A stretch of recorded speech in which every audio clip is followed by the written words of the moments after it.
Hey, hi, hello, how you doing? Welcome back to my channel, Crazy Weird Beautiful Things. I don't like long intros, so hit the subscribe button and notification bell so you'll never miss another art tutorial or time-lapse again. So, light and shadows. Shading. If you've watched my How to Get Better at Drawing video, you know I'm big on shading. It is, in my opinion, which obviously means a lot to you because of the 30 seconds you've been watching this video, the most foundational element of art. Like seriously. I don't know how to get that into your head any better. Say this with me. Light and shadows are the key to art. Light and shadows are the key to art. Light and shadows are the key to art. Light and shadows are the key to art. So with that ingrained in your mind, today I'm going to show you the core basics of light and shadow. Pause for getting a drink.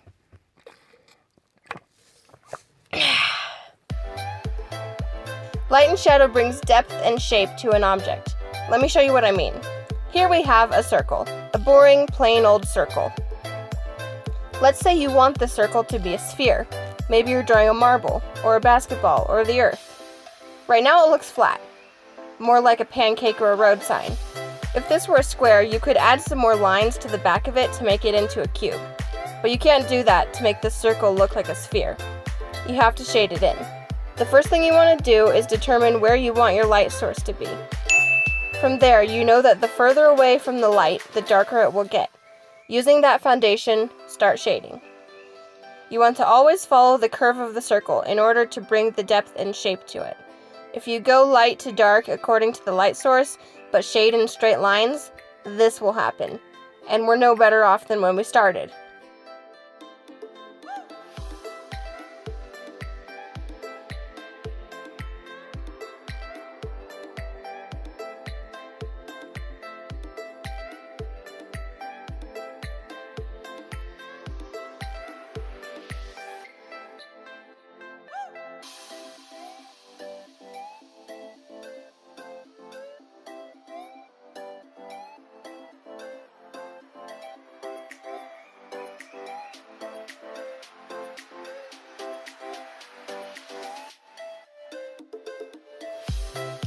So once you're finished, you can leave it like that, or you can use a blender to make your drawing smoother.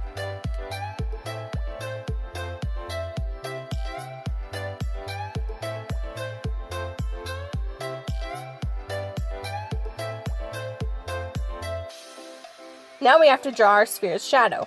Shadows are weird. They aren't the same shape as the object they come from. Generally, for spheres, the shadow is a sort of thin oval shape, like this. But the shape of the shadow really depends on where in the void of space your light source is. One thing you can do to understand this better is to get an object, like this marble here, and use your phone or a flashlight as your light source. And unless you want multiple light sources, turn off all the other lights in the room. Then you can move the light source around and watch how the shadow changes.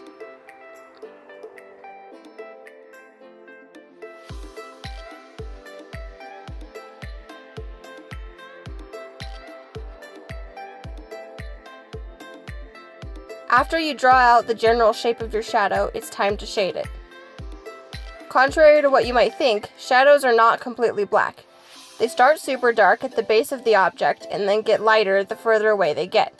They're also darker in the middle and get lighter around the outside.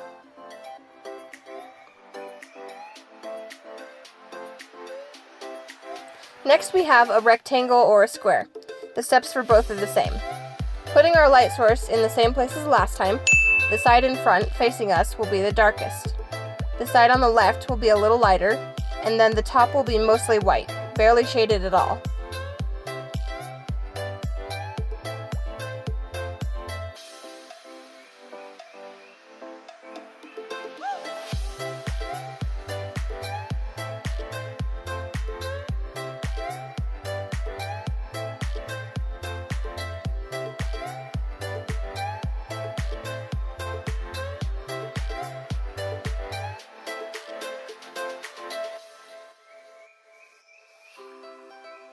As for the shadow of a square, I'm not really sure how to explain it, just watch what I'm doing here.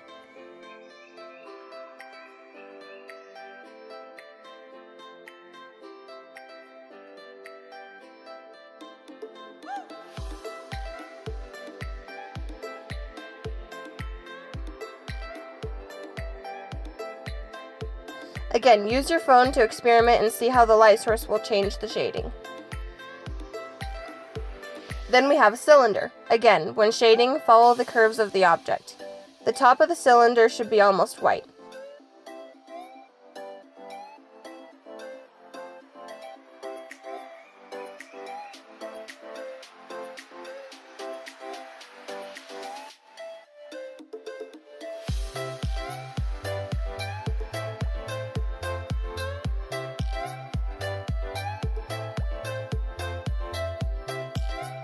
The shadow looks like this. You get the point.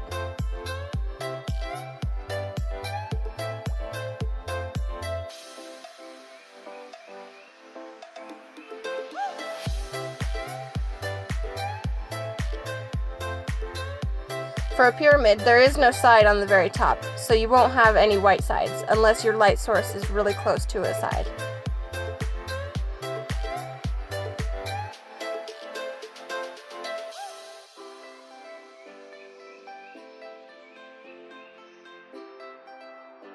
When you have a light source positioned directly behind the object, like this cone, the darkest part will be in the middle, and it will get lighter on both sides until they're almost white.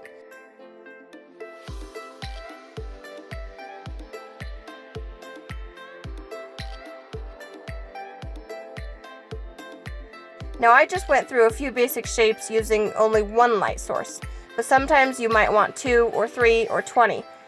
And for that, you can add more lights to your real-life shading setup or find some reference photos. If you're doing a project in color, you will also need to consider the color of the light source and how that color transmits onto the object. Alright, I hope you learned something new about light and shadows today. If you did, make sure to like the video and subscribe to my channel. Thanks for watching and come back soon. Well, I guess it'd actually be I'll come back soon with the next video and stuff, but yeah, bye!